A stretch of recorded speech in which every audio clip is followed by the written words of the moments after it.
What is going on? Welcome back to another episode of Vault Hunters here on the Leftovers SMP. We are diving in today at the computer because we got some things to do with these here decks. Now, I've managed to collect a few different kinds here. We got the Lost deck and the Treasure deck.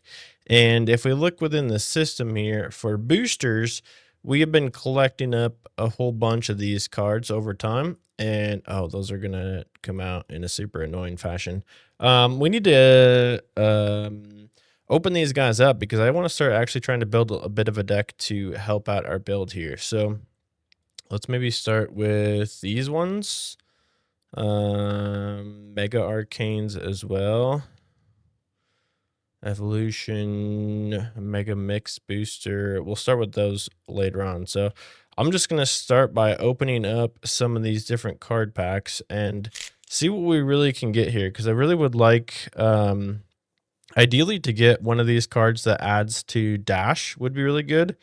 Extra levels of Lucky Cry would not be bad as well. So we'll actually take that.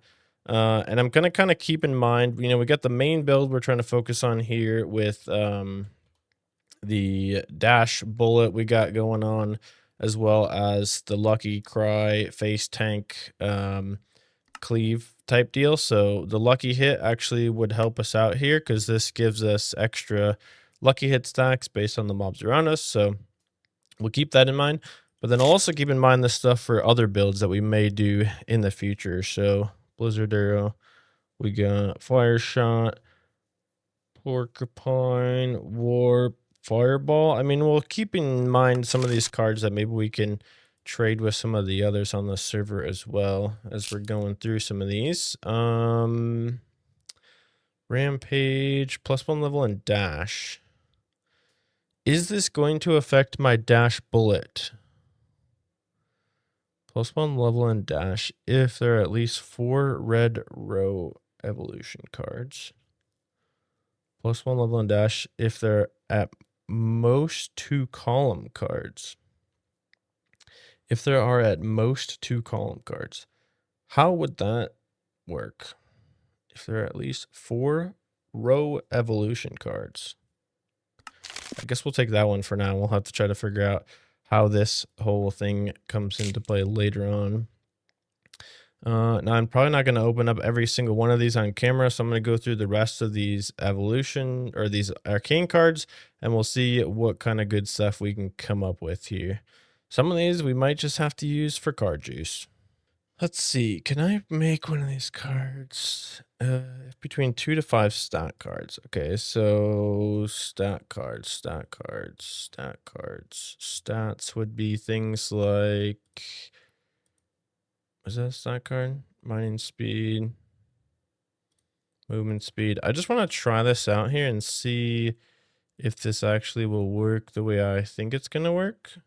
So it gives me +1 level to dash. So if I'm holding this, does this give me no? What if I put it in here? Take this one out of there.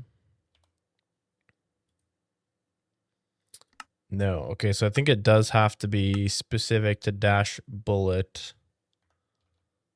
So even though we have that one in there right now, it's not actually going to work. Cool. Okay. So we need to find some different cards then for that to be effective, don't we? Nice. Well, we got this one at least. Let's open these other mega packs and the wild booster packs. These could be anything, I think. Increased attack damage is good. Take that card. Okay, wild cards. Yellow, blue, green, green, blue, red. This one's a foil. Let's take the foil, evolution foil card. This one's basically everything. What we got here? Copiously, mana regen, thorns, increased health, Full card for mana percentage. We'll take the increased health. Speed, item quantity. Speed for each green row card. Ooh, a foil. What does that even mean, though, that it's foil? Lucky hit.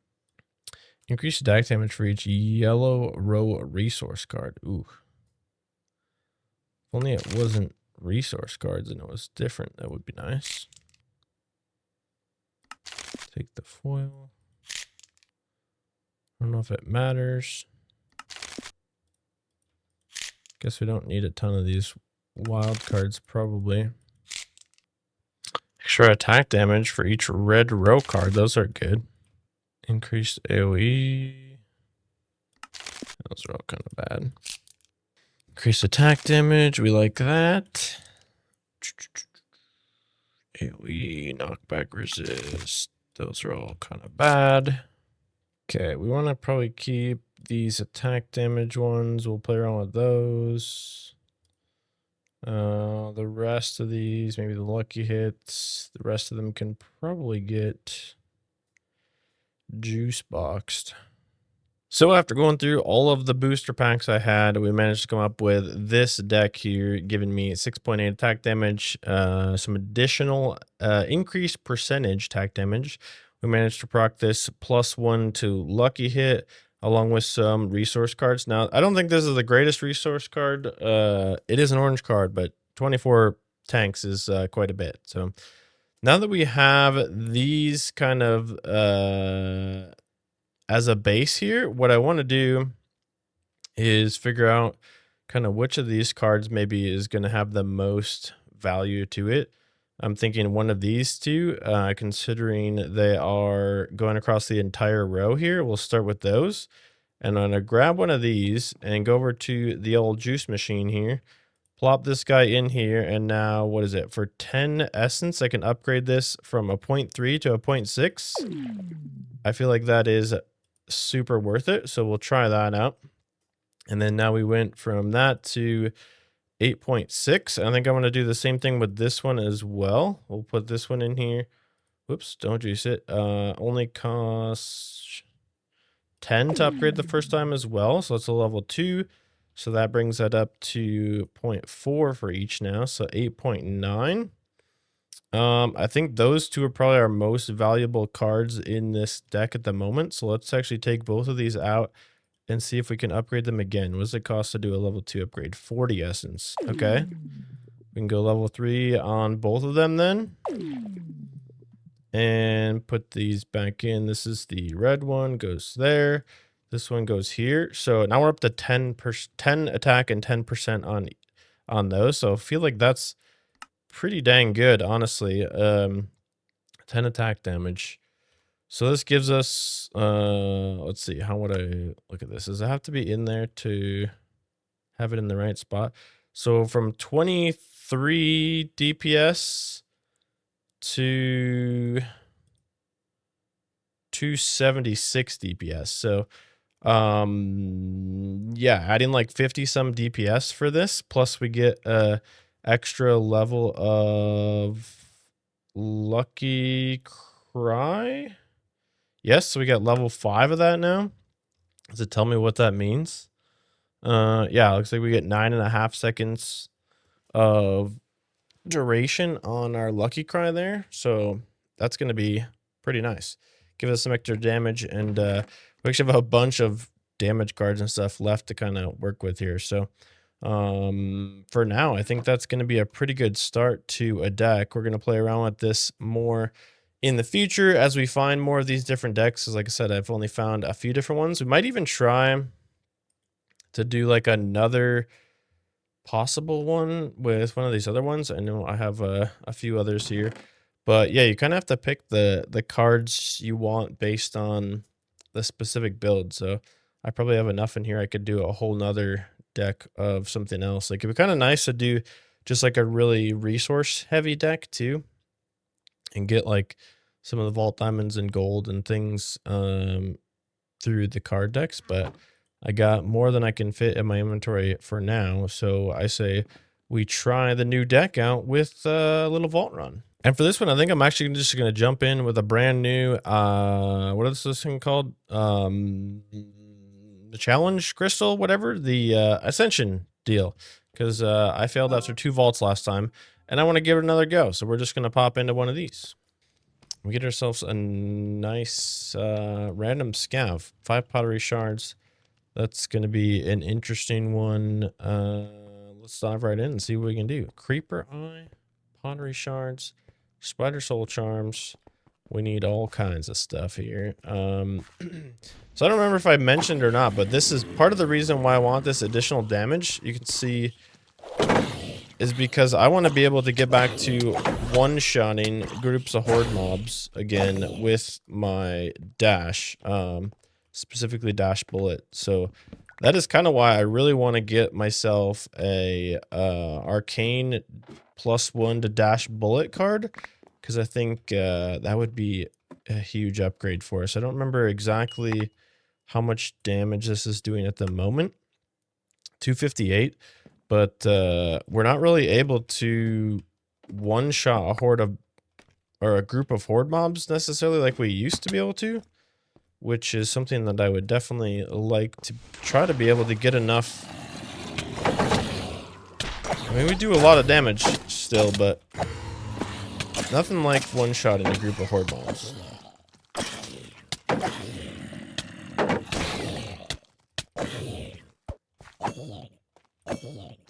There's 1, 2 pottery shards. Nice. Let's see if I place this down. Gives me 90% damage. That's, well, did enough to get some of them. Okay, we only have to kill 27 of these guys and we get ourselves a free orange. Or 24, I think it was. 24 tanks for 1 orange. See, we get these nice Excalibur stacks too with the extra damage here. That is also a huge part of my monster damage play here. We're making damage moves. Ooh, a little chromatic iron. Don't mind if I snag a little of this on the way through.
So after upgrading a few of the cards we got here, I think we got a pretty good start to a deck. A couple level 2s, couple level 1, no, couple level 3s, and a bunch more level 1 cards. That's definitely a good start to that. But there's one more thing I want to upgrade in order to get this build a little bit more action here, and that is the charm we got here is actually our Valara's charm, and what I would like to get is the Idona charm, because Idona is what we got the most of, and those ones can also give me extra increased damage and some of that good stuff. So I prepared a little crystal here with just a few living catalysts on it, and we'll go ahead and make this guy up. And we're going to bring our living companion as well, who's got a couple more bits and pieces on there, and see if we can get ourselves a new Valara charm. One more vault, and we actually have a few charms this time, and it looks like, luckily for us, one of them is an Idona. Unfortunately, it is garbage. Nothing but Soulfest on it. I was really hoping for some increased attack damage, so I guess we're going to have to continue running some more of these living vaults in the future, I suppose, to help get that charm. But for now, let's go ahead and smelt all that gear. Nice enough, we did get a whole bunch of knowledge from this as well, so we can hopefully craft up a few more knowledge stars now that we've got some more shards. Yeah, okay, now there's 17 of them. We could probably actually make a few more of these. How many can we get here? 26. We still got shards? Okay, we got shards for days. Can we just casually craft all of our vault diamonds into knowledge? 44 knowledge stars. Okay, consume. What can we get with 55 knowledge? I'm working on trying to get my way to automatic genius here. And in order to do so, I need to unlock all of these other mods. So we got map markers. We got all the easy piglins and whatnot. Phytogenic insulators probably want really soon here, because that'll be super convenient for growing things like dark oak planks and stuff that we don't really have a good way to do at the moment. With 17 left, I don't know if I'm going to be able to afford anything else on the list, but we are working our way towards getting everything else completely unlocked. I might as well just unlock applied energistics for now. Looks like we're gonna have to do a bunch of knowledge hunting in the future here to get, I mean, look at some of these. 50. Dude, those are expensive as heck. But if we keep running vaults like that where we get loads and loads of knowledge, I think we can make it happen relatively quickly. So that is something to look forward to in the future episodes. I think we're going to leave it at that for now. This is it for this episode. Thank you so much for coming to hang out with me. Hopefully you enjoyed, and join me again real soon, because we're going to be doing some live streaming to try to get some of these things unlocked. So looking at my knowledge here, we're still working my way towards the automatic genius here, and I got quite a few mods left to unlock, and only have 16 knowledge at the moment. Probably working towards something like map markers, maybe next for 19. Some of these are going to get really expensive, so we're definitely going to be doing some living vaults in upcoming live streams for sure. But I think for now, let's try to strive for, I guess, whatever's the cheapest. Maybe this one's only 2 knowledge away. That shouldn't be too bad to do. We can focus on that here in a second. However, I do want to check on how we're doing with the farms and whatnot for crystal crafting. So let's plop in a crystal here, see if we get anything that we don't have enough of yet. Potentially this one here would make a lot of sense. No, we do have just enough of that, looks like. How much kelp do we have? It doesn't look like I have a real hefty way to get kelp at the moment, so let's check out how the basement's doing here. I've added a few of these additional botany pots down below, but it does not look like I have one yet for the seagrass. So 63 in there. I swear that was 70 something, was it not? Yeah, interesting. Dyslexic maybe. Let's keep one of those. Or was some of that just not in the drawer potentially would be very possible as well. Okay, cool. That's updated now. Looks like we've got a full set of these now. I do believe this one is completely full. So each one of these distributor modules can only do 8 different inventories, I guess. So we'll go and try to craft up another one of these guys. Distributor. Hopefully we should have everything we need for this. Get that going, and we need a hopping botany pot. We can still get another one of these. How are we doing on like black chromatic iron? Okay, I did make up a bunch of that. How are we doing on regular chromatic? Not super great. We do have a bunch we can smelt. Looks like that came through. And then we need a spruce. One of these guys. I got one of those left. And do I have another bucket of water potentially? I'm pretty sure this needs a bucket of water as well. So let's grab a bucket of water from the floor over here. Plop this guy down right here. And I made this moss nice and easy so that way we can set this guy up. So this needs to go into the router in a round robin fashion. We can shift right click that inventory there and put that into here.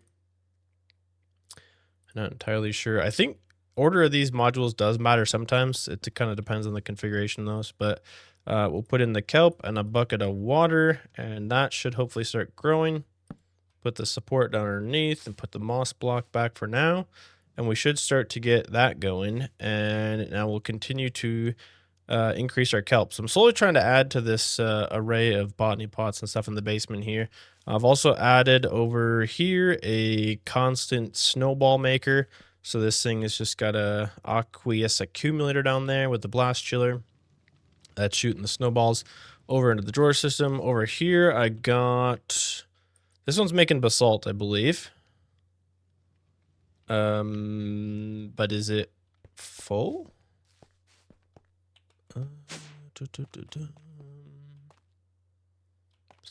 Basalt. 20,000 basalt. I guess we got enough of that. That obviously was working far too quickly. Which is fine. As long as I got the void upgrade in there, is just gonna be okay. I just don't know why it's not still sending, as it might just be working so quickly that there's always extra in here. Let me double check and make sure that these can actually it can't go into there. No, it can. Okay, you just can't do it from the bottom. Gotcha. So yeah, 20,500 of those. That is plenty. I don't know if I can produce obsidian and whatnot. But yeah, we got a lot of good stuff being produced down in the basement there. We're continuing to expand that. That also got rid of this, which I need to grab back. We can pop this crystal off. Should we just see, for the sake of automation, what else are we going to get here? It's like every couple of crystals we get, we run into an issue. See, now this is good. We have the snowballs, the clownfish we're still getting from out here. I believe we got aqueous accumulators underneath the dock. Yep, and those, I believe I put a modular router in there, so those are shooting into the drawer system inside, and those are here. So we got 69 clownfish left. Nice. Cool, so this one is able to craft up as well. So we can get a couple of these. I'll probably only need a couple level 85s before we level up to a higher one. But let's try one more here and just see if there's something else that we can get that we need to farm. Ooh, tridents. Okay, that's the first time I've gotten the tridents. I would be willing to bet you I don't have cocoa beans in there either. I don't have any cocoa beans. Interesting. Okay, and I do have a way to get tridents. So cool, we found 2 new things that we need to work on farming here. Let's just double check this system over here, because I do have a way. If we hit this button, this returns whatever was inside of there. We can get this guy going. And then come down here. And for this one, I do actually need to... I've got a little filter barrel over here. So if we grab a trident out of here, and I put it in the blacklist on this side, so it does not trash my tridents, I can go ahead and get these guys spawning. And as they start to spawn in here, I think it's a pretty low chance, but see, there's a guy with a trident. See if he potentially drops it or not. And if it does, I just have to manually clear it out of here. So every so often, I should be able to get a trident out of this farm here. I just haven't been collecting them all the time, because otherwise there would be tridents filling up my entire storage system, and we definitely don't want that to happen. There we go. After a few minutes of the farm there and a few modifications I added, we should now have tridents in here. And I set up a little system down there, so I only will get about 9 of them in the system here at once, which is super nice. And then I also found some cocoa beans, you know, just laying around somewhere around spawn here. And we can go ahead and get these into a botany pot, of the hopping variety. I don't know why I'm talking like that. We'll go get ahead and get this in there. We got all the tridents we need now. And get one more of these guys down here. And I can get those in there. I don't even know if I have a spot for them in here, but we'll definitely get one together. And we'll add this to the list. Oh, and of course that is going to go. Where did my where did the moss block go? We'll throw that in here. Now that we gave the cocoa beans a little bit of time to grow up, we got plenty of them in here. We can go ahead and pick a nice little spot in the drawer system. Bam. That should go ahead and finish our next crystal. So that means we can do plenty more vaulting. We're still shooting on our way to level 100 here. We got lots more stuff to work on. We got lots more knowledge to collect. Try to get this stuff unlocked here. And that is going to happen more in the next episode. Thank you so much for coming to hang out with me today. Hopefully you enjoyed this video. And I would love it if you would join me again real soon for some more Vault Hunters.